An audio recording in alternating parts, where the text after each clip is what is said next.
Bonjour tout le monde, j'espère que vous allez bien. Moi, ça va super bien. Il fait super beau, j'espère que vous en profiter pour être dehors.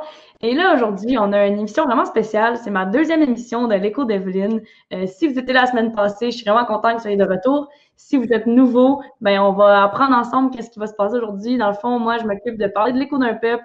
On va voir l'épisode 2 de la série documentaire Le Nouveau Monde de Champlain. On a écouté l'épisode 1 la semaine passée, là, on est rendu à l'épisode 2. Fait qu'on va continuer cette histoire-là de l'arrivée de Samuel de Champlain, comment ça s'est passé avec les Autochtones, tout ça, le début du Canada. Puis, aujourd'hui, ben, la semaine passée, j'ai beaucoup parlé de mes racines autochtones, j'ai parlé beaucoup de ça. J'ai envie de parler un peu plus de ma fierté franco-ontarienne, de qu'est-ce que ça implique, tout ça, en tant qu'artiste, tout ça. Et là, j'ai trouvé pas n'importe qui, OK, pour parler avec nous aujourd'hui. J'ai décidé de faire une petite entrevue vraiment relax. On va parler, on va pouvoir parler un peu de comment ils trouvent ça être un artiste franco-ontarien. J'ai trouvé, mesdames et messieurs, ça tombe bien aussi parce que c'est mon oncle, alors c'était quand même facile de pouvoir le contacter. C'est le compositeur de Mon beau drapeau, Brian Saint-Pierre. Alors, on va pouvoir parler avec lui. Alors, il est juste là, Brian. Bonjour, Hey, Brian. salut! Ça va Tout le monde bien? me voit bien? On me voit bien? Oui, je suis là. Tout le monde te voit. C'est Parce cool, que hein? dans de 2 secondes, j'étais pas là. J'avais cliqué sur le mauvais bouton. J'étais disparu quelque part et là, je suis revenu. Donc, bonjour tout le monde. Ah, non. Ouf, une chance que tu es revenu, Brian. Fait qu'on va pouvoir parler avec toi, là, parce que pour ceux qui te connaissent pas, ben, tu es un artiste, un chanteur, un musicien, un compositeur, un enseignant aussi. T'as enseigné musique, t'as enseigné théâtre aussi, je pense, à Rockland. Fait Oui, que ben, t'as à enseigné Castlemaine aussi, j'enseignais, à Castlemaine, j'enseignais théâtre et musique. Puis à Rockland, j'ai aussi enseigné théâtre et musique. Oui. Ouais, exactement. Fait qu'on va parler de ça avec toi. Puis juste commencer avec toi, j'ai quelques questions, puis on va juste avoir une bonne discussion d'environ 15-20 minutes. Juste commencer par savoir, c'est quoi ton parcours artistique? Comment que ça a commencé? Comment que tu as décidé que tu voulais faire de la musique dans la vie? De où ça part tout ça? Ça a commencé dans le ventre de ma mère, ça. Je donnais des petits coups de pied ici et là, puis j'ai commencé à jouer du drum de là, boum, boum, boum. Puis quand je suis sorti de son ventre, j'ai fait le cri du rocker. J'ai dit yeah! Puis c'est de même que je suis devenu un rocker. À partir là. Euh, j'ai toujours aimé la musique. Ça vient dans notre famille. Tout le monde joue un instrument de musique chez nous. Tout le monde chante, tout ça. J'ai poursuivi Mhm. mes études à l'université, tout ça. C'est certain que j'ai toujours rêvé d'être la grosse vedette internationale, comme tout artiste, on rêve d'être famous. Mais ben, le parcours m'a permis de vivre d'autres choses. Et puis, j'ai eu la chance quand même de faire les spectacles. Parce que j'étudie à l'université, là, je me promène un peu, je fais du coq-à-l'âne. J'ai rencontré mon épouse là, en 2 notes de musique. J'ai eu des enfants extraordinaires. Et avec eux autres aussi, j'ai créé une band qui s'appelait Les Saint-Pierre. On Ouais. a passé une émission qui s'appelle Un air de famille, tout ça. Mais j'ai poursuivi en musique et j'ai enseigné tout ça. Et puis, j'ai eu la chance d'écrire de la musique pour plusieurs artistes que peut-être tu connais. Véronique Dicker, lorsqu'elle a sorti son premier Ouais. album, j'ai eu la chance d'écrire 3 chansons pour elle. Je joue une artiste pour enfants. J'ai écrit une bonne Mhm. partie de ses chansons. Donc, elle a gagné aussi des tréas par rapport à ça. Ouais. L'écho de peuple, ben, j'ai eu la chance d'écrire de la musique pour ce méga spectacle-là. Donc, Mhm. toutes ces expériences avec ces artistes-là aussi, j'ai fait les premières parties de différents artistes, que ça s'appelle Chantal Toupin ou le groupe Les Vilains Pingouins. En tout cas, peu importe. La liste est Ouais. longue, mais j'ai eu la chance de monter sur la scène puis faire plusieurs choses. Puis j'ai beaucoup, beaucoup aimé ça. Mhm. Hey, c'est vraiment cool. Même en ce moment, là, je sais que l'année passée, tu avais fait une tournée dans les écoles. Je sais aussi que tu fais quelque chose de vraiment cool qui est quand même intéressant, là, si tu joues de la musique dans des resorts dans le sud, ça c'est vraiment cool aussi. Fait que tu sais, tu Ouais, continues ben, d'en faire là, beaucoup. là, on se tient au soleil, donc on s'en va jouer naturellement dans les places où les gens sont là pour les vacances, puis moi, je suis là, seul Mhm. avec ma guitare, et puis je chante des chansons afin de rendre leur semaine joyeuse, puis ça me rend joyeux moi Ouais. aussi, n'est-ce pas? Ben oui, hey, c'est vraiment cool. Puis comment ça s'est passé pour que tu te rendes à faire de la musique de l'Écho d'un peuple? Est-ce que tu connaissais déjà Félix ou quelqu'un de l'Écho d'un peuple? Non, Comment que ça s'est passé, ça? Félix n'était pas là dans le début, dans le portrait, puis là, OK. les noms m'échappent en ce moment pour les personnes, mais je me souviens de, je pense, la deuxième rencontre qui se rencontrait. Moi, j'ai toujours eu ce rêve-là d'écrire de la musique de film, puis je trouvais que ce Mhm. spectacle-là, c'était comme un film qui se déroule devant toi, live, entre guillemets. Donc, je suis allé là dans cette rencontre-là, je me souviens comme c'était hier. J'ai dit, moi, je suis ici pour une raison, c'est pour écrire la musique du méga spectacle. Si vous ne m'engagez pas, je m'en vais, je ne vous aide pas. Moi, Fait que c'est je vais toi vous qui as donné écrire la ton main. nom. Hein? C'est cool. Comment tu dis C'est ça? toi qui es allé te proposer, là. Moi-même, ma directrice d'école m'avait encouragé, mais j'ai dit, je suis ici pour ça, et puis je vais vous écrire la meilleure musique que vous avez jamais entendue au monde. Mais si vous voulez pas m'avoir stimulé tout de suite, ben, je m'en vais, puis vous trouvez-vous une autre personne. C'était direct comme ça. Wow! Mais ils ont bien fait de te choisir parce que pour vrai, la musique de l'écho d'un peuple, là, je parle pour comme pas mal tout le monde, je pense, là. C'est une des parties que moi j'aime le plus de l'écho d'un peuple, c'est la musique, puis genre, elle reste dans la tête vraiment, puis tu t'attaches à cette musique-là. Fait que ça a vraiment été bien Ouais. fait, là. Bravo pour ça. Ça, on peut en parler un peu avec les. Peut-être qu'il y a Oui, du on peut en monde qui parler, ouais. écrit de la musique. Qu'est-ce qu'on fait? Moi, je suis beaucoup. Un de mes compositeurs que j'aime beaucoup, c'est John Williams. Lui, il écrit de la musique de Star Wars, tous ces gros films-là. Et puis, moi, je me suis dit, ben, avec un spectacle comme ça, on doit avoir un thème qui représente, si tu veux, les victoires de nous autres en tant que franco-ontariennes, mais aussi les moments qui ont été peut-être pas les défaites, mais les moments plutôt difficiles.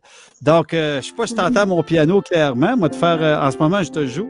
Donc, ceux qui ont, Oui, qui on ont fait t'entend, partie ceux qui ont fait partie de l'écho de peuple reconnaissent le fameux thème.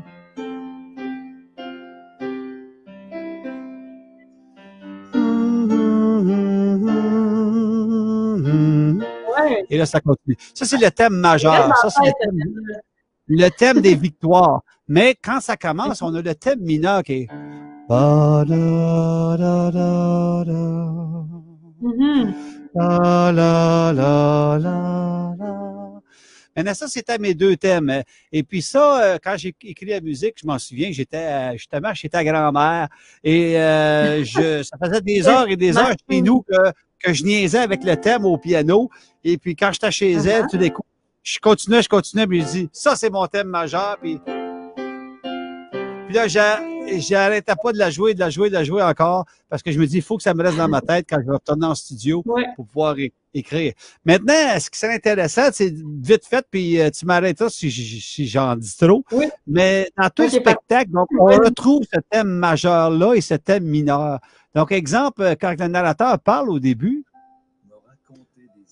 alors, pas si tu l'entends bien, parce que Le récit d'un peuple tenace, Ouais. d'une race fière. alors, tu vois, le narrateur, il est en train de parler, puis il y a le thème. Et naturellement, après ça, le thème était annoncé quand Champlain arrive. Donc, on a le thème mineur, qui est ceci. Et là, tu as un chœur de 100 à 120 personnes qui chantent en arrière, qui chantent le thème mineur, Wow. et après ça, chantent le thème majeur, juste avec des A ou des OU. Là, tu as le A qui est ici. Donc, là, le thème arrive. Ouais. Donc, là, à peu près au début du spectacle, ce thème-là est annoncé. Mais là, le thème, il est joué partout dans toutes sortes de situations. Exemple, à Ville-Marie, ben là, c'est la fameuse bataille avec les Iroquois et tout ça. Et là, tu as le thème où ce que le monde panique. Et là, tu entends le thème mineur.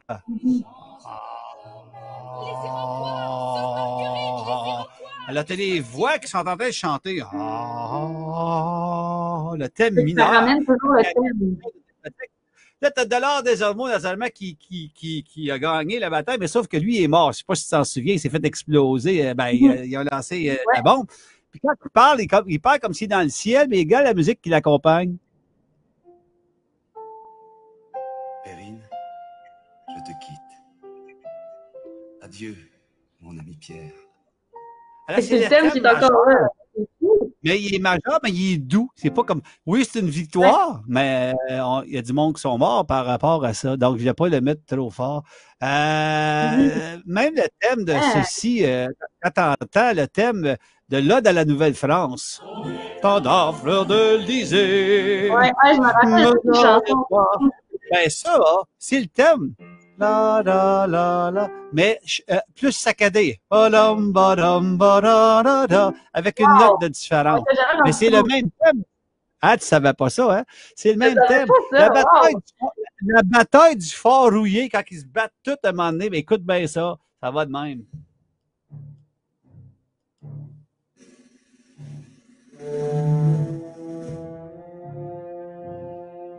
Ah! Nous n'avions pas d'autre choix que de brûler le fort. Et pendant qu'il parle, tu as le gros thème mineur. Non, mais c'est vrai, tu as le gros thème en mineur qui joue en arrière.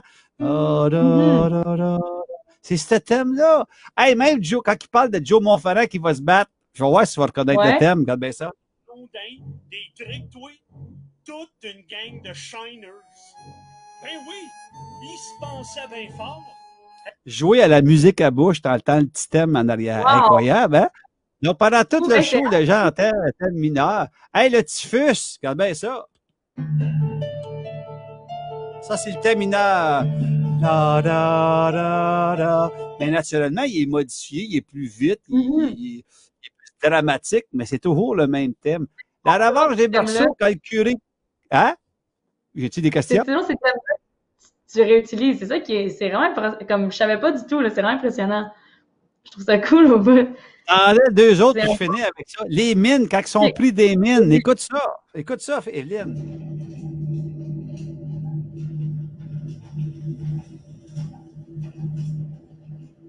C'est bien ça s'en vient. Ça s'en vient.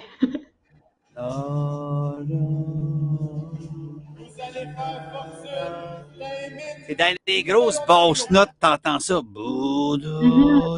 grosses notes en arrière. Là, il faut que je dise ça, le monde ne savait pas ça. Les camelots, quand ils parlent, les camelots, t'as le thème mineur au piano, regardez ça, parce que les autres, ils annoncent des choses qui ne vont pas bien. Ben oui, je m'en rappelle. Je l'avais fait, les camelots. Le règlement 17 interdit même qu'on parle en français dans nos écoles. Fait là, le piano a fait bon, bon, bon. Il a joué les deux premières notes. Pas plus que ça, juste un petit peu. Mais là, je mets ça quand c'est les politiciens, quand les politiciens parlent. Regardez ça, Evelyne. Regardez ça. Là, t'as le thème mineur parce que ça va pas bien dans ta affaire. Puis, gars, écoute les cloches du Parlement. Écoute bien ça. Nous sommes aujourd'hui 2 millions de Canadiens français, dont 210 000 dans l'Ontario. Notre langue est un trésor que personne ne saura ravir. Alors, les notes sont bien longues. Mais il fait bong, bong, bong, bong. Il fait les 4 premières notes du thème majeur. Wow. That's it.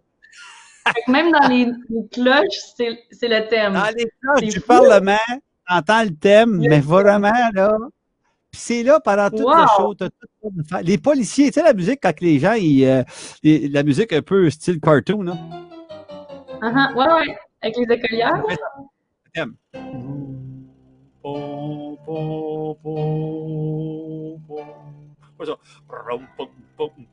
Là, il change. Alors, il a joué le thème pendant une seconde, puis il part ailleurs. Wow. Hey, c'est vraiment cool. Fait que c'est un truc de compositeur pour faire de la musique de film ou de spectacle, c'est un truc. De réutiliser un thème pour que ça rappelle. Ah oui, mais gars, le monde sait quand attend. T'as le thème de Darth Vader, OK? Bon. Ben, il joue rien que le thème, on sait que le bonhomme il est là. Après ça, ce fameux film-là.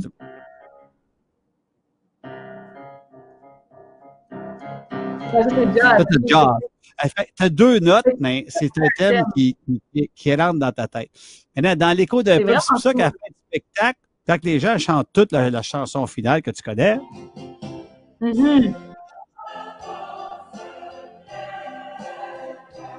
c'est parce que ce thème-là, ils étaient tellement déguisés dans le spectacle puis habillés que rendu là, les gens quasiment dans la foule pourraient quasiment chanter avec nous autres. Puis c'est pas quelque chose qui leur tente. N'oublie pas, j'ai pas comme joué cette chanson-là 10 000 fois. C'est juste le même thème, mais habillé autrement. OK? Qui fait que quand tu l'entends à la fin, on dirait que c'est comme si tu connaissais ça le thème depuis quasiment ta jeunesse parce qu'il était là, mis dans ton subconscient pendant tout le long du spectacle. Wow! Hey, c'est vraiment intéressant pour vrai. Il y a du monde dans le chat Facebook qui disent, il y a Vincent de l'Écho d'un peuple là, qui dit qu'il n'avait jamais réalisé que le thème était autant dans le spectacle. Fait que tu vois, même les gens de la troupe réalisent des choses à cause de toi, Brian. Là. C'est vraiment cool. Merci, mais c'était, comme je t'avais dit quand on s'est parlé un petit peu avant, j'avais fait une genre de une conférence à un moment donné où c'était plutôt les gens les enseignants qui amenaient des élèves voir l'écho d'un peuple. Puis je parlais du thème comme ça, puis il y avait 2-3 comédiens qui avaient pu assister, puis ils n'en revenaient pas. On n'avait jamais pris conscience de ça. Puis pourtant, ils sont dans le show, puis ils entendent la musique à chaque soir. Mais c'est que ça fait partie du spectacle. Et c'est pour ça que pour moi, c'était bien, bien important. Puis je m'en souviens parce que la première musique que j'ai composée, c'était la fameuse la scène de Dollars des Ormeaux. Puis j'avais pas encore écrit le thème majeur et mineur. Il était pas là. Et puis je me disais, c'est beau, je commence à écrire la musique, mais je dois avoir ce thème-là avant d'écrire toute la musique du show parce que je sais que je vais les réutiliser. Et c'est après que je l'ai découvert. Puis là, après ça, je l'ai remis dans la bataille de l'art des Ormeaux. J'ai comme modifié des affaires pour que le thème réapparaisse là parce que il était très important que ce thème-là soit là, le thème mineur et le thème majeur. OK. Wow, vraiment intéressant. Puis, mettons qu'une dernière question avant de terminer notre entrevue, parce que pour vrai, je disais ça à William hier, là, on devait faire une entrevue. Oui, ça fait déjà 15 minutes. Puis, on pourrait parler pendant 1 heure avec toi, puis c'est vraiment intéressant pour ouvrir la musique, là. C'est vraiment intéressant.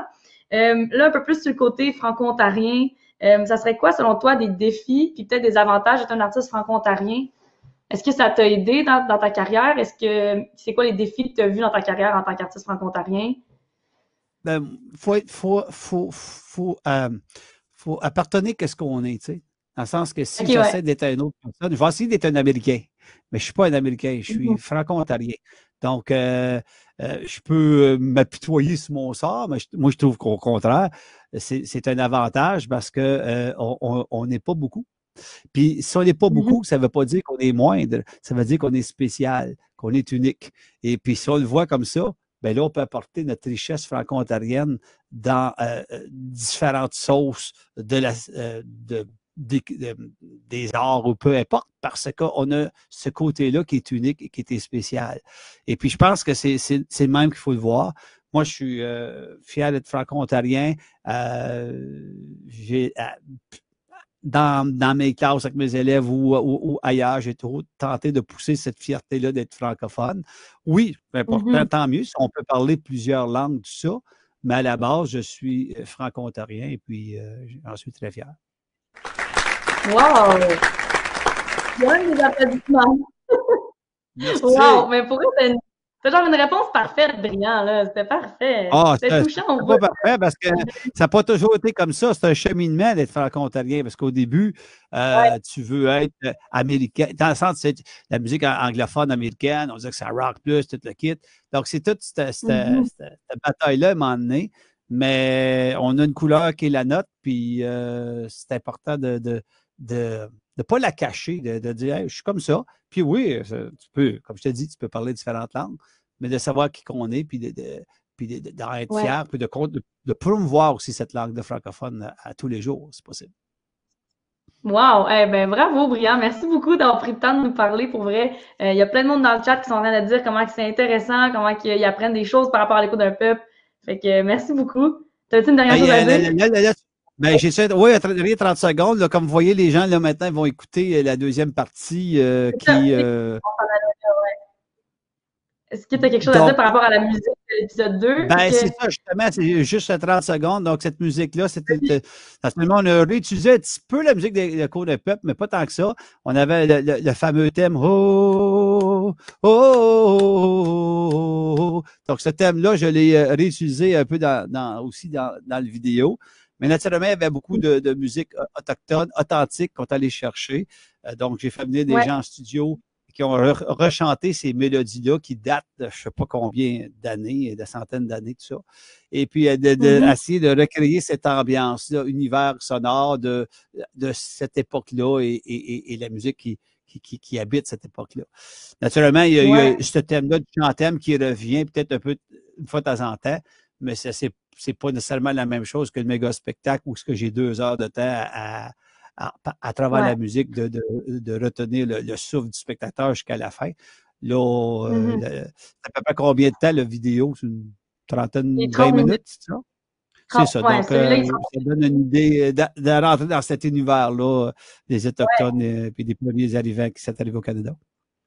Oui, ben ça m'amène un peu un lien que je tiens toujours à rappeler avec l'écoute d'un peuple, c'est de dire que il y a des artisans et des artistes franco-ontariens, puis il y a des artistes aussi autochtones qui ont travaillé avec nous. Fait que tu as des chanteurs autochtones qui ont travaillé avec toi pour faire la musique, pour faire sûr que ce soit les vrais chants et tout ça. Fait que c'est juste quelque chose qu'on veut se rappeler pendant qu'on écoute l'épisode, de se dire que ça a tout été approuvé puis accepté par les Autochtones. Et aussi, je l'ai pas dit en début d'émission, mais là, je vais le dire là, de remercier le fait qu'en ce moment, on est sur les terres des Autochtones qui sont non cédées. Fait qu'il faut juste garder ça en tête pendant qu'on écoute notre épisode tantôt. Ah oui. définitivement. Merci, Et puis, Brian. je termine aussi parce que d'autres, c'est une expérience familiale, l'écho d'un peuple, comme tu le sais, comme toi, tu as participé avec ta famille. Mais moi, mes enfants ont tout été. Benoît, il aidait dans la technique. Jérémy, Mina, ils sont devenus des comédiennes. Mon épouse aussi. Et même moi, la deuxième année, j'ai décidé OK, je vais devenir comédien. Puis ce qui est drôle, c'est qu'à un moment donné, tu fais partie du show, mais là, j'oubliais que c'est moi qui avais écrit la musique. C'était drôle parce que j'étais dans le spectacle, t'étais en train de courir, t'habiller, tout ça, la musique joue, OK. Puis c'est juste à la fin, quand on chante la chanson, tu découpes, là, ils mettent des feux d'artifice. Là, t'es là. Wow, il y a des feux d'artifice sur ma musique. Puis c'est à ce moment-là que tu réalises ça. Parce que c'était un très beau moment. Puis si jamais il y a des jeunes de tout âge qui nous écoutent, s'il vous plaît, si l'écho d'un peuple passe par chez vous avec des échos en région, faites partie du spectacle parce que c'est vraiment une belle expérience. C'est vraiment une belle expérience. Puis là, je viens de me rappeler une petite anecdote de famille. Là. Je me rappelle qu'il y avait une scène de bataille, puis c'était toi et ma mère que vous vous battiez, puis vous étiez battus vraiment intense pour vrai. C'était. Ah, mais là, moi, j'aime ça me battre avec ta mère. Non, je me rappelle bien. Donc, je vais donner ton mot de fin avec un piano qui t'accompagne. Ah, parfait. Bon, ben d'abord, on va faire la transition vers l'épisode 2, tout le monde. Après l'épisode, on va parler un peu. Je vais faire un petit retour sur ce qu'on vient de voir. J'espère que vous allez aimer ça. C'est un petit 30 minutes. Restez là pour l'écouter. Faites-vous un bol de popcorn, comme j'ai dit l'autre fois. Merci beaucoup à Brian. Puis on se reparle après. Si vous avez des questions, écrivez-les dans le chat. Je vais vous répondre après. À tantôt!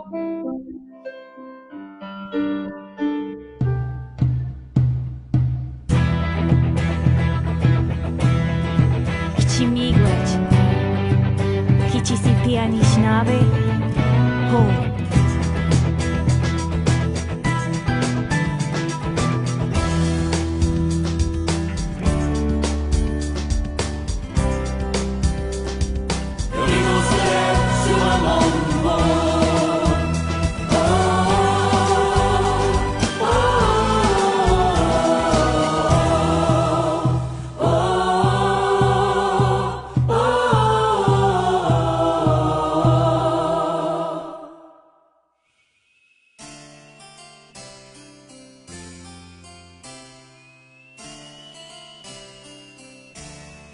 Nous voilà à La Rochelle, en France, au mois de mars 1613. Samuel de Champlain se sent étouffé entre les quatre murs de son domaine. La dernière fois qu'il est venu au Nouveau Monde remonte à 1611. Lors de cette traversée, son navire avait failli se faire fracasser plus d'une fois par des immenses icebergs. Quand j'étais plus petit, mon pépère Bernard m'a conté qu'au cours de ce voyage, Champlain avait beaucoup exploré la région de Montréal. Il avait même identifié un endroit qu'il a surnommé Place Royale. Champlain avait l'intention d'y bâtir une habitation. Ce grand rêveur y avait semé un jardin. Et pour impressionner ses alliés autochtones et gagner encore plus leur confiance, notre courageux Samuel avait sauté les rapides de Lachine en canot d'écorce. Mais suite à ce voyage de 1611, Champlain a déjà passé plus de 2 ans chez lui à transformer les notes de son journal en récit qu'il a intitulé « Les voyages du sieur de Champlain ». Il a aussi dessiné la première carte de la côte est de l'Amérique.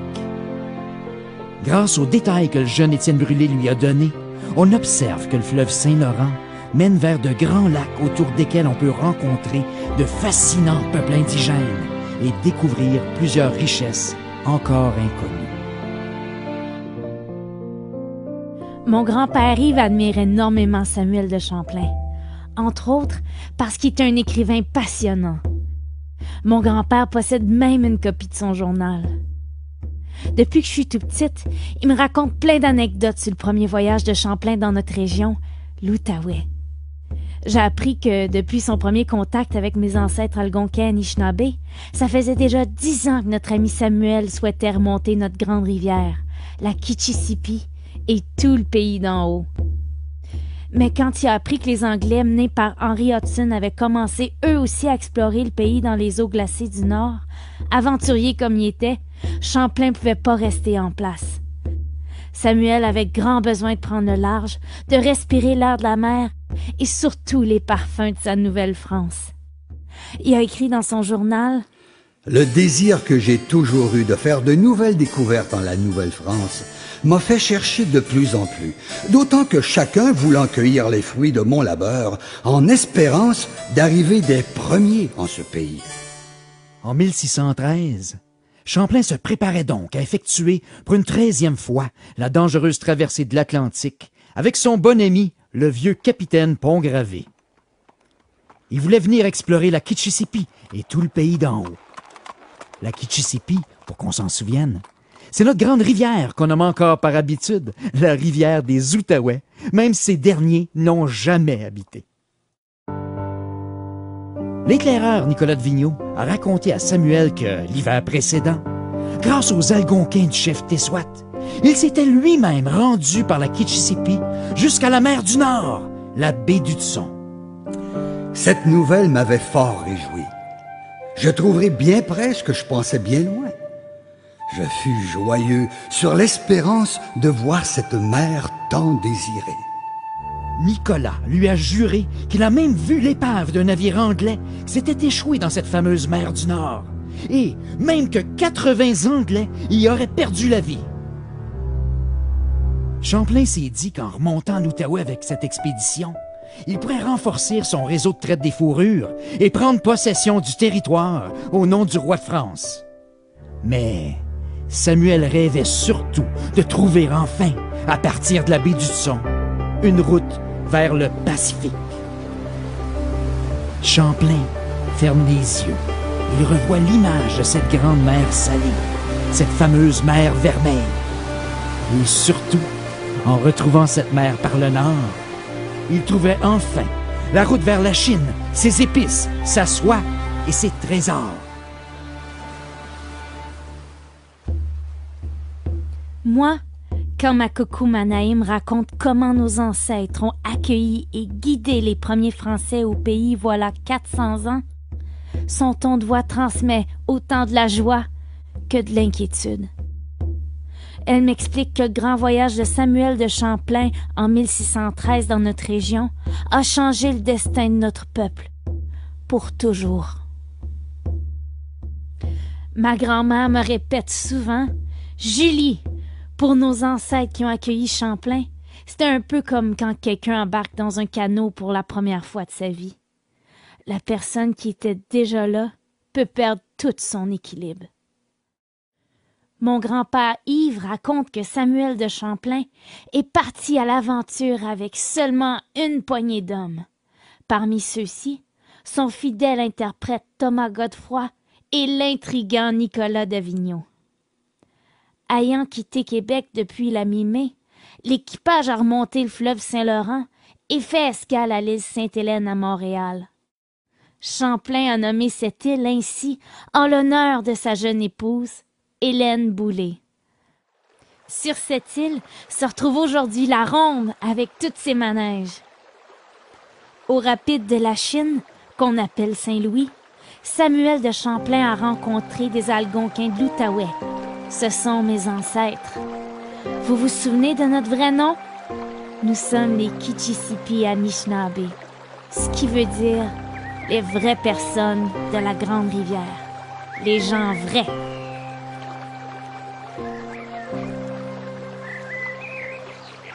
Mes ancêtres algonquins ont alors offert des canaux d'écorce à Champlain et les services d'un valeureux guide. La troupe a traversé le lac des Deux-Montagnes et a atteint la région de l'Outaouais. Samuel contemple enfin la grande rivière des Algonquins, la fameuse Kitchissippi. Il note dans son journal « Cette rivière du Nord, suivant le rapport des sauvages, vient de plus loin et passe par des peuples qui leur sont inconnus. » Le dernier jour du mois de mai, l'équipage a remonté les rapides de Carillon et a fait escale à Chute-à-Blondeau. Qui sait, ils ont peut-être campé sur la populaire plage du parc Voyageurs. Le 1er juin, Champlain découvre toute la puissance du Lonceau. Champlain traîne son canot. La rapidité du courant est si grande qu'elle fait un bruit effroyable. Les rapides sont en furie et son canot l'entraîne vers la mort. Samuel plonge vers la noyade. Il ne sait même pas nager. Mais heureusement, la Kitchissippi l'épargne de justesse. Le courageux guide algonquin a nagé à son secours. Par la suite, Champlain écrira « Par plusieurs fois, pensons être perdus, mais la divine volonté nous préserva tous. Le reste de la journée, nous nous reposâmes. » L'équipage a sans doute fait escale à l'île Hamilton, vis-à-vis Hawkesbury. Le 2 juin, quelque part entre Lefebvre et Papineauville, après avoir passé la baie de l'Orignal, l'équipage de Champlain a croisé 15 canots de la nation des Kinouché-Périni. Après nous être salués à la mode du pays, je l'ai prié de ne passer outre et fûmes cabanés dans une île. Ces Anishinabés, qui habitaient le lac aux rangs musqués plus au nord, étaient en route pour faire la traite des fourrures aux rapides de la Chine. Champlain en a profité pour échanger un membre de son équipe avec un de ses algonquins. Celui-ci était un pagayeur d'expérience. Il a demandé à l'homme qui l'a échangé d'aller donner des nouvelles du voyage aux gens de la colonie. Les Kinouché-Périni ont averti Champlain des dangers en amont. Ils m'en voulurent détourner, disant qu'il y avait un méchant chemin et que nous n'avions rien vu jusqu'alors. Le 3 juin, le groupe arrive au confluent de la rivière Petite-Nation, près de Plaisance. Champlain est fasciné par la nature généreuse du pays qu'il décrit amplement dans son journal. Cette rivière est fort plaisante à cause des belles îles qu'elle contient et des terres garnies de beaux bois clairs qui la bordent. La terre est bonne pour le labourage. Nous sommes exactement à l'endroit qu'on nommera Plaisance. Le guide Anishinaabe explique qu'à 4 jours de canot plus au nord, on trouve la nation des Wescarini. En fait, ces nomades plantaient souvent leur wigwam entre Saint-André-Avelin jusqu'au lac Simon. D'autres fois, ils s'installaient encore plus au nord sur les rives de la Lièvre comme de la Rouge, selon les saisons de chasse, de pêche et de cueillette de petits fruits. La plume de l'artiste Samuel est à la fois captivante et colorée. D'ailleurs, c'est en voyageant plus au nord, en Ontario, que Champlain inventera le nom d'un petit fruit sucré, le bleuet. La réputation du bleuet et le sentiment de fierté qu'il procure se tiraillent encore de nos jours entre les gens du lac Saint-Jean et de Sudbury. Mon beau-père Bernard m'a raconté une chose intrigante. Il pense que Champlain et ses hommes ont dû longer la rive québécoise cette journée-là puisque, dans son récit, Champlain ne remarque même pas l'embouchure de la rivière Nation du côté sud, près de Wendover. Cette rivière mène pourtant au pays d'un de ses plus fidèles alliés et amis, le chef Iroquais. C'est chef algonquin-là qui a été le premier à convaincre Champlain à aller faire la guerre aux Iroquois au lac Champlain en 1609. Et c'est ce même Iroquais, le chef des Ononks de Châteaurenon, qui a déjà accueilli les jeunes Étienne Brûlé et Thomas Godefroy dans les wigwams de sa famille, quelque part entre Plantagenet et Castleman. Or, le 3 juin au soir, il semblerait que l'équipage de Champlain a fait escale aux îles près de Rutland ou encore, comme bien d'autres qui suivront, à l'île Pétrie à Orléans. Le 4e jour de juin, nous passâmes proche d'une autre rivière qui vient du nord, où se tiennent des peuples appelés Algonquins, laquelle va tomber dans le grand fleuve Saint-Laurent. Champlain parle de la rivière Gatineau qui va rejoindre la Saint-Maurice. Puis, l'équipage traverse la Kitchissippi vers le territoire qui deviendra Ottawa. Samuel est attiré par une merveille de la nature. Une chute d'eau admirable tombe d'une telle impétuosité qu'elle fait une arcade ayant de largeur près de 400 pas. Les sauvages passent en dessous par plaisir sans se mouiller. C'est ainsi que Champlain est impressionné par les chutes Rideau.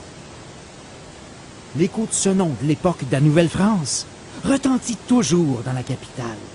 La rue Rideau, le centre Rideau, le canal Rideau. Oui, le rideau se lève sur un monde nouveau.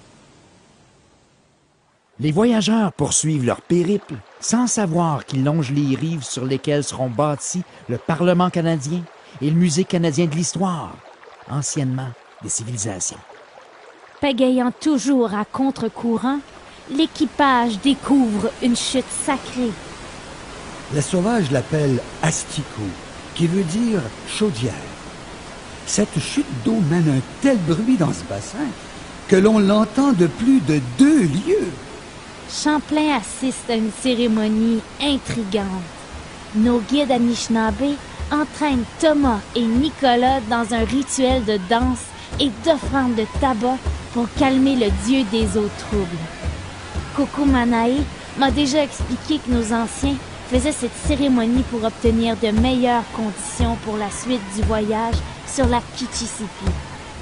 L'offrande de tabac amenait aussi la protection des esprits contre les attaques des ennemis Haudenosaunee, ceux qu'on a surnommés les Iroquois.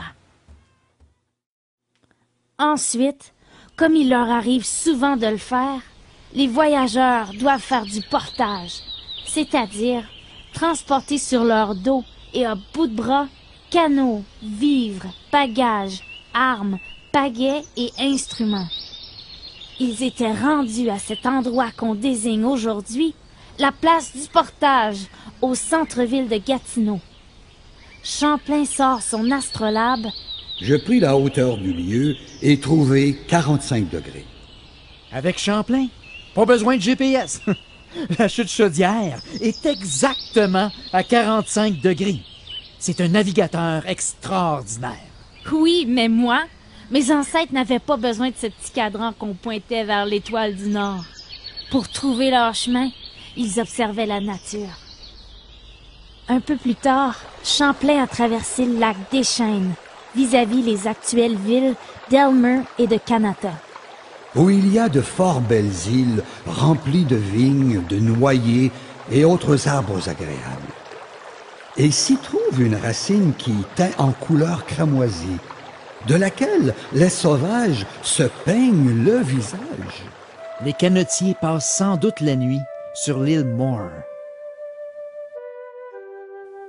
Le 5 juin, Samuel et ses hommes traversent les rapides et le lac des Chats, en avironnant, en tirant les canots et en portageant. Épuisés, les hommes doivent abandonner des vivres et de l'équipement. Nos sauvages, qui sont infatigables à ce travail, et accoutumés à endurer telle nécessité, nous soulagèrent beaucoup.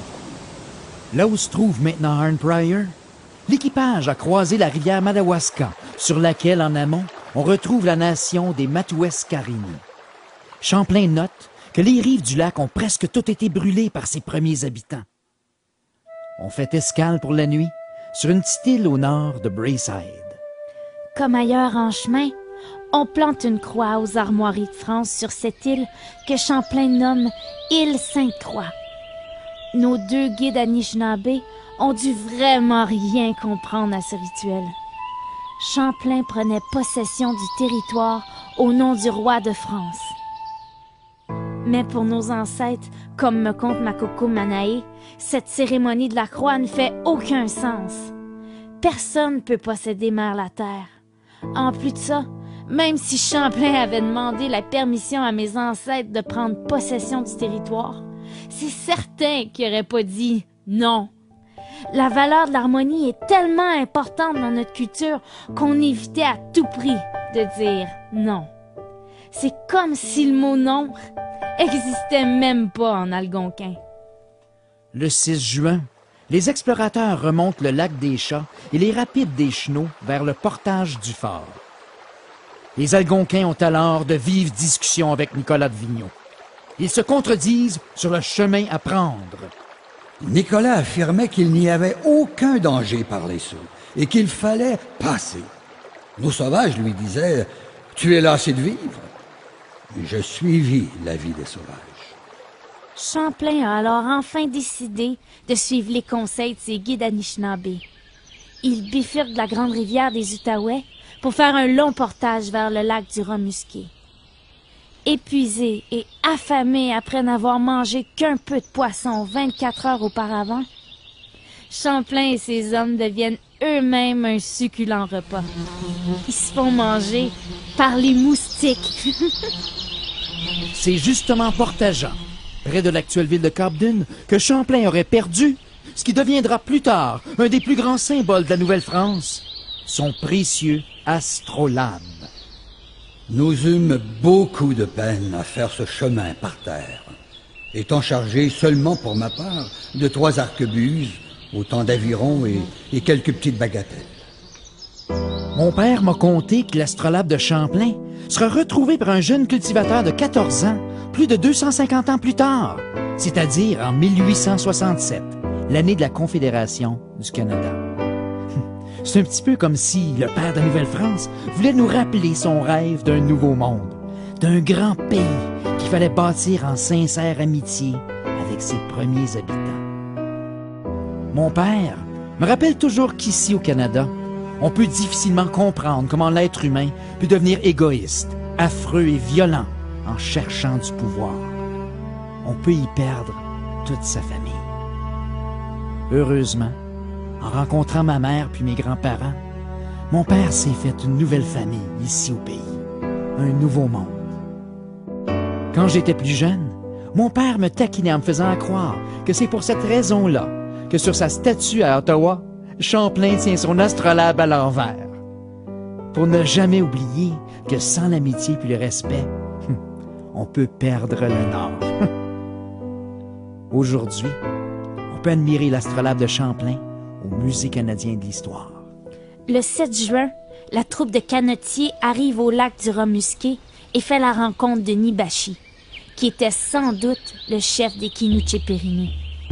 Nibashi et les siens sont surpris de voir que cette poignée de Français ait pu se rendre jusqu'à eux. Champlain les salua comme il se doit. Je leur fis entendre par Thomas, mon truchement, l'aise que j'avais de les avoir rencontrés.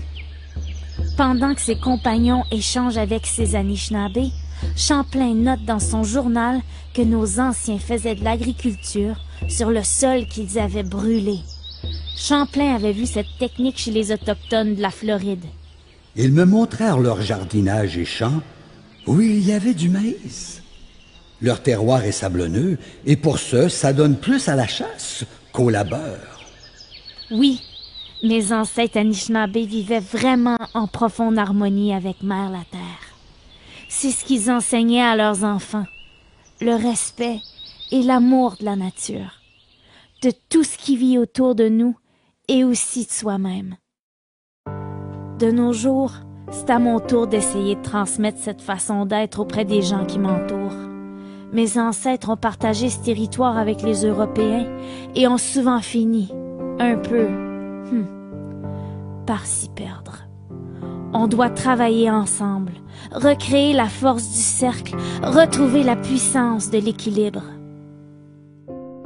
Après avoir fait visiter son coin de pays, Nibashi a fait équiper 2 canots pour amener Champlain rencontrer le grand chef algonquin qui domine toute la Kitchissippi, le capitaine Tissouat. Les explorateurs arrivent au village de Tissouat à l'île aux Allumettes, plus précisément à l'île Morrison, près de Pembroke. Tissouat était tout étonné de me voir et nous dit qu'il pensait que c'était un songe et qu'il ne croyait pas ce qu'il voyait. On croit que Champlain retrouvait ainsi le bon vieux capitaine Tissouat qu'il avait rencontré à Tadoussac 10 ans plus tôt. Les explorateurs sont chaleureusement accueillis par les Algonquins de l'île, qui se nomment les Kitchissipérini, le peuple de la Grande Rivière. Champlain est impressionné par leur cimetière, où les visages des défunts sont sculptés sur leurs tombes. Après avoir considéré la pauvreté de cette terre, je leur demandai mais comment ils s'amusaient à cultiver un si mauvais pays. Le chef Tissouat lui explique qu'il habitait cet endroit rude et désagréable pour mieux se protéger des Iroquois.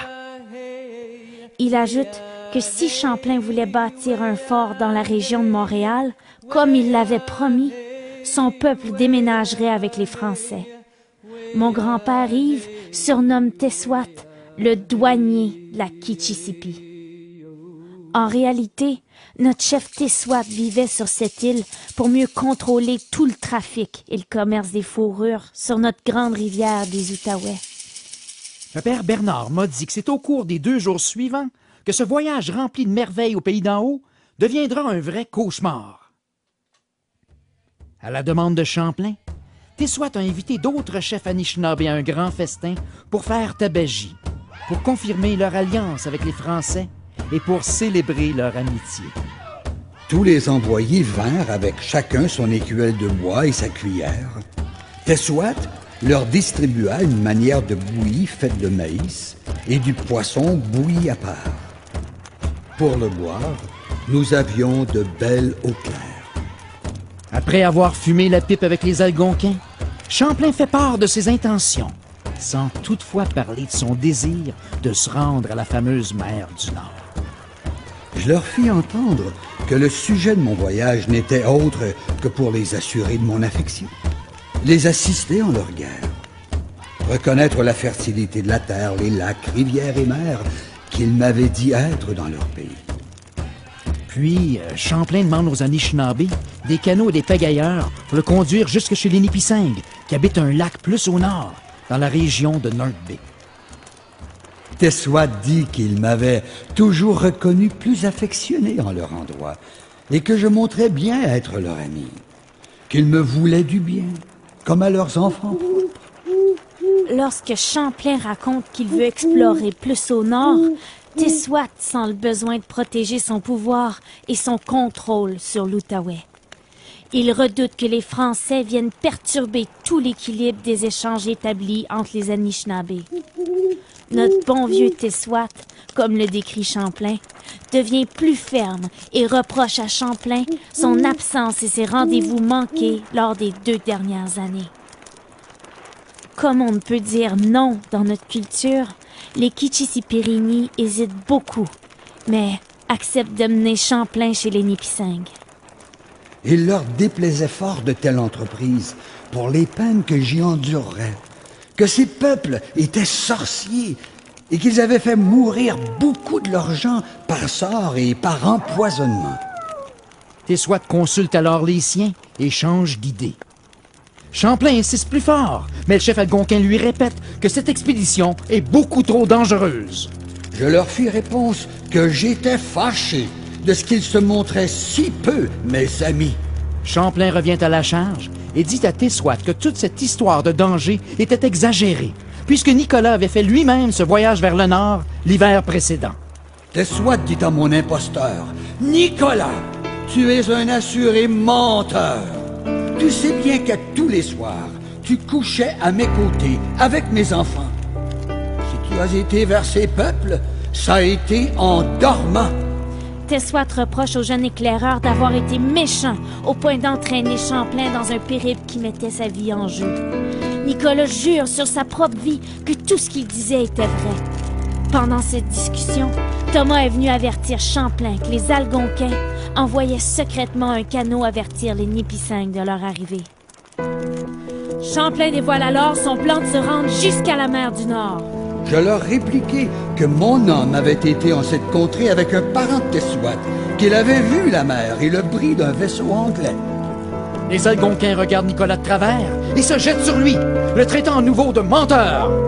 Ils veulent le tuer. Usant de toute sa diplomatie, Champlain réussit de justesse à sortir Nicolas de cette situation. Pris de panique et rassuré que Champlain l'épargnerait, Nicolas se ravise. Il affirme que tout ce qu'il avait dit était un mensonge. Plus tard, Nicolas supplie Champlain de le laisser au pays pour réparer sa faute. Il ferait tant par son labeur qu'il verrait cette mer et en rapporterait des nouvelles l'année suivante. Et pour quelques considérations, je lui pardonnai à cette condition. À ce point-ci, Champlain n'a plus d'autre choix que de rebrousser chemin. Et Tessouat est sans doute fier d'avoir réussi à conserver son contrôle et l'équilibre des échanges sur la Kichisipi, tout en conservant ses liens d'amitié avec les Français. Le 10 juin, avant de repartir du pays des Kichisipirini à l'île aux Allumettes, Champlain plante une croix à l'écusson fleur d'Elysée. Tessouat promet bien la préserver jusqu'à son retour. Champlain et ses hommes prennent le chemin du retour vers Québec et Tadoussac. Mais cette fois-ci, ils descendent l'Outaouais, du côté de Fort Coulonge. De retour en France à partir de Tadoussac, Champlain apprend une nouvelle tout à fait étonnante. Nicolas lui avait peut-être conté des histoires, mais il avait dit toute la vérité sur le fait le plus important. Un navire anglais avait véritablement fait naufrage à la mer du Nord et 80 hommes d'Henry Hudson n'en sont jamais revenus. Dans le fond, une chance que Nicolas l'a convaincu d'aller explorer la Grande Rivière. Ravivé par l'espoir et l'urgence d'assurer le territoire au nom du roi de France, Champlain, déterminé comme il l'était, et décidé plus que jamais refaire son voyage sur la Kitchissippi, au pays des Anishinaabe. Ce grand rêveur se dit que ce n'est pas terminé. Il ne fait que remettre son plan à une prochaine fois. En 1615, Samuel de Champlain remontera une deuxième fois la Kitchissippi pour se rendre en Huronie. Cette fois-ci, l'explorateur peut passer le pays de Tessouat à l'île aux Allumettes sans aucun problème et poursuivre sa route. Comme l'a fait Étienne Brûlé 5 ans auparavant, Champlain empruntera la Mattawa et traversera le lac des dangereux sorciers Nipissing qui, curieusement, le recevront chaleureusement. Il descendra ensuite la rivière des Français pour enfin arriver à la mer Douce, la baie georgienne du lac Huron, dans la région de Penetanguishene. Après une première défaite contre les Iroquois lors d'une bataille à Syracuse, Samuel de Champlain sera contraint de passer un hiver fascinant parmi les Hurons à Kaiyagé, au sud du lac Couchiching, tout près d'Orillia. Le père Joseph Le Caron se rendra lui aussi en Huronie, en espérant évangéliser les Hurons. Les Français ont apporté au pays le fer révolutionnaire, des étoffes chaudes, des armes qui ont aggravé les guerres et maintenant, un nouveau Dieu. Mais tout ça, c'est une autre histoire.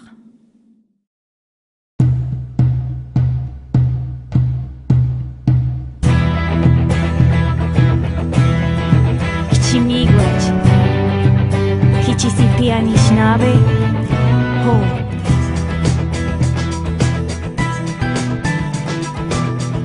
L'Acadie à la mer Vermeille, du fleuve géant à la mer du Nord, au pays d'en haut, plein de merveilles.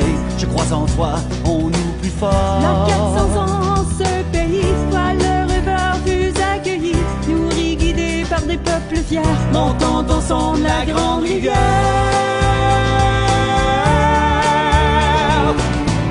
Accroche à ton grand rêve, bagaillons, jusqu'au bout de la terre, dessinons ce nouveau monde, cette nouvelle France, comportons-nous avec puissance. Ils sont devenus mes rêves, ma passion. Sur tout le sol brûlé, cultivons un jardin d'idéaux, un monde plus beau. Le rideau se lève sur un monde nouveau.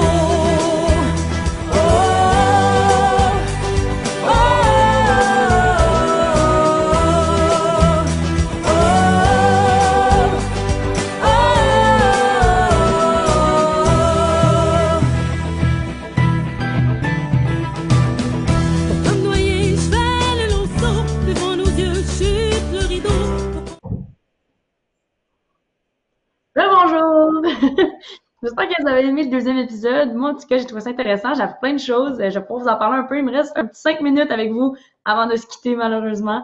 Mais juste une petite touche de même, là, en écoutant la dernière chanson, à la fin de la vidéo sur un monde nouveau, j'ai réalisé que les gens qui chantent la chanson, c'est premièrement Brian Saint-Pierre qui a composé puis qui chante dans la chanson. Et c'est vraiment cute parce qu'il y a sa femme, Lucie, qui chante et il y a aussi Mélina, sa fille, qui est ma cousine, qui chante aussi. Fait que là, en l'écoutant, je me suis rendu compte que ça marchait super bien, parce qu'on vient de parler de Brian.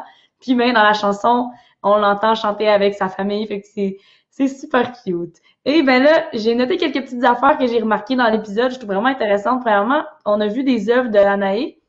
J'ai beaucoup parlé d'elle la dernière fois, fait qu'on a vu ses œuvres. Fait que là, vous avez un visuel de qu'est-ce qu'elle fait en tant qu'artiste autochtone. Puis aussi, on a vu plein de places autour de l'Est ontarien. On parle de plein de places en Ontario, on parle même de plein de places au Québec. C'est super intéressant. Tu sais, il parle des chutes à Blondeau, qui est super proche de chez moi. Il parle des chutes Rideau à Ottawa. Moi, je trouve ça vraiment cool d'écouter quelque chose, puis que c'est exactement des endroits où tu as déjà été. Tu sais, il parle de l'Orignal. Ça, c'est mon village d'où je viens. Fait que je trouve ça le fun d'écouter quelque chose, puis que c'est de là que je viens. C'est vraiment notre histoire à nous. C'est ça qui est vraiment cool. Puis aussi, Félix Saint-Denis, qui est le directeur artistique, il a écrit plein d'affaires dans le chat pendant l'épisode, puis je trouvais ça vraiment intéressant. Il a parlé premièrement de Christian Pilon. Christian Pilon, c'est vraiment une personne vraiment cool. Il est super drôle, ce gars-là. J'ai tellement fait de niaiseries avec lui à l'écho d'un peuple. Puis il joue dans les épisodes. Puis c'est un fier métis qui est, là je t'aurais de dire que ce que Félix a dit, là, c'est un fier métis qui est constructeur de canaux d'écorce de ses ancêtres Anishinaabe. Puis c'est un grand pasteur culturel de l'écho d'un peuple. C'est vrai, c'est lui qui nous faisait plein de formations. À cause de lui, j'ai appris comment faire un canot à la façon des Autochtones dans le temps. Fait que c'est plein d'affaires que j'ai appris grâce à Christian Pilon. Il est vraiment cool, ce gars-là. Sûrement un des futurs invités. Mais en même temps, il fait assez de blagues que j'ai peut-être un peu peur qu'il soit plus drôle que moi. Fait que je sais pas si je veux l'inviter. Mais ouais, je vais sûrement essayer de parler de Christian Pilon pour l'inviter. Il est super drôle. Puis aussi, Félix, il a dit quelque chose dans le chat qui est vraiment intéressant. Puis on en avait discuté la dernière fois ensemble. C'est par rapport au bandeau. Parce que souvent, on le voit dans les épisodes, puis dans les spectacles de l'écho d'un peuple, tous les gens qui jouent des Autochtones, dans leurs habits, ils ont un bandeau.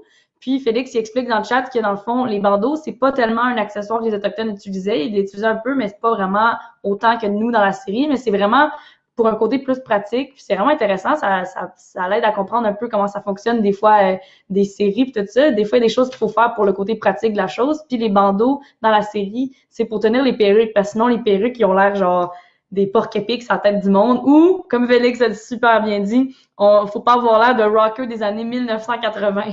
Fait que c'est vrai. Fait que c'est pour ça qu'il y a des bandeaux. Fait que s'il y a des gens qui disent, ah ouais, mais les Autochtones, ils en portaient pas vraiment, ben là, on comprend que c'est vraiment pour un côté pratique de la chose. Fait que c'est vraiment intéressant. Alors, avant de terminer, je veux juste vous dire merci d'avoir pris le temps d'écouter. On va se revoir mardi prochain à 1h. Je vais avoir encore un autre invité super intéressant ou intéressante. Et on va pouvoir parler avec cette personne-là de fierté, de la culture, de l'histoire. Puis, il faut encore une fois dire merci à Brian Saint-Pierre d'avoir pris le temps de nous parler. Il est tellement cool. C'était super intéressant de parler avec lui. Il est tellement cool, ce monsieur-là. Il est tellement drôle. Fait que j'ai adoré ça parler avec lui. Aussi, il faut dire merci aux artisans autochtones qui nous ont montré plein de choses dans l'écho d'un peuple, qui nous ont formés, comme Christian Pilon, comme Anaé. Il y en a plein d'autres qu'on va pouvoir découvrir ensemble dans les prochains épisodes.